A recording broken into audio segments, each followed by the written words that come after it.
ቴዎድሮስ ወርቁ እባላለሁ ወይም ደሴ ወርቁ እየተባልኩ እጠራለሁ እዛ አካባቢ ማለት ነው። እዛ የነበረኝ ኃላፊነት በበጌምድር ክፍለ ጦር የፋይናንስ ኦዲት ነበር። ወደ ትግሉ ገብተን ነበር። ነገር ግን ትግሉ ደግሞ አዋጭ አይደለም። ትግሉ በአጠቃላይ ምዕራፉን ቀይሯል።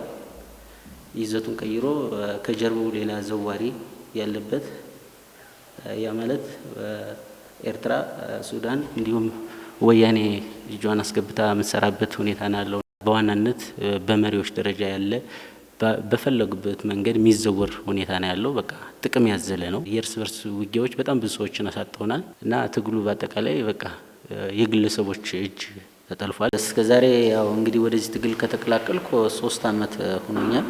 እስካሁን ያው እንግዲህ ገበሬውን የአማራን ሕዝብ እጠቅማለሁ በሚል ሰበብ ገበሬው የጎዳ ነው ማህበረሰብ አለ፣ ያስቸግር ነው ያሰቃየ ነው ማህበረሰብ አለ። እሱን ደግሞ ከዚህ በኋላ ባለው የስራ ሁኔታ ምክስበት ሁኔታ ነው ይፈጠራል ብዬ አምናለሁ።